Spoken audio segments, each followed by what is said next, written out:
সংসদ সদস্য পদপ্রার্থী জনাব ডক্টর শফিকুল ইসলাম মাসুদ।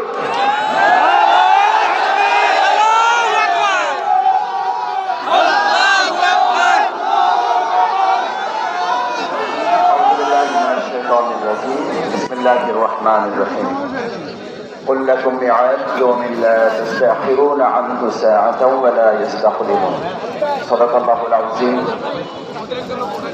আজকে আমাদের অত্যন্ত শ্রদ্ধাভাজন বাংলাদেশ জামাত ইসলামী চট্টগ্রাম মহানগরীর সম্মানিত নায়েব আমির, আমাদের এই দক্ষিণ অঞ্চলের কৃতি সন্তান, ভোলা চরফেশনের প্রাণপ্রিয় মানুষ, আমাদের অত্যন্ত শ্রদ্ধাভাজন বাংলাদেশ ইসলামী ছাত্র শিবিরের সাবেক কেন্দ্রীয় সভাপতি, আমার প্রিয় সভাপতি জনাব আজম ওবায়দুল্লাহ ভাইয়ের আজকের এই জানাজা উপস্থিত সম্মানিত মুসল্লিয়ান ইকরাম, বাংলাদেশ জামাত ইসলামীর সম্মানিত কেন্দ্রীয় নায়েব আমির বৃন্দ, নেতৃবৃন্দ, ইসলামী ছাত্র শিবিরের নেতৃবৃন্দ, অন্যান্য রাজনৈতিক দলের নেতৃবৃন্দ, আমার উপস্থিত ভাই এবং বন্ধুগণ, আমরা মহান আল্লাহ সুবহানাহু ওয়া তাআলার দরবারে আমাদের এই অত্যন্ত শ্রদ্ধাভাজন প্রিয় মানুষের জন্য আল্লাহর কাছে দোয়া করি, আল্লাহ তাআলা তাকে মাফ করে দিয়ে জান্নাতুল ফেরদাউসের জন্য কবুল ও মঞ্জুর করুন।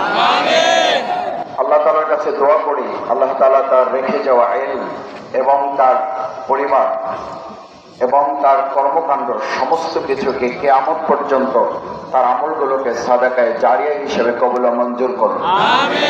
সম্মানিত ভাই এবং বন্ধুগণ, আল্লাহ সুবহানাহু ওয়া তাআলা প্রত্যেকের জন্য সময় নির্ধারণ করে দিয়েছেন, ইয়াউমিন লা তাস্তাখিরুনা আনহু সাআতাও ওয়া লা ইস্তাকদিমুন। এটা আগেও করা যাবে না, পরেও করা যাবে না।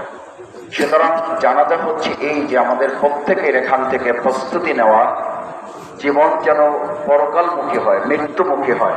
আমাদের আজম ওবায়দ ভাই আমাদেরকে এটা শিখিয়েছেন।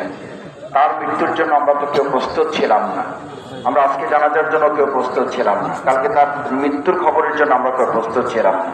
আমি শুধু আপনাদের কাছে এটুকু বলি, আসুন আমরা মৃত্যুর জন্য প্রস্তুতি গ্রহণ করি এবং পরকালমুখী জীবনযাপন করি। আমাদের পরিবারের যারা সম্মানিত সদস্যবৃন্দ আছে তাদেরকে আল্লাহ তাআলা উত্তম ধৈর্য ধারণের তৌফিক দান করুন। আসসালামু আলাইকুম ওয়া রাহমাতুল্লাহি ওয়া বারাকাতুহু। ধন্যবাদ।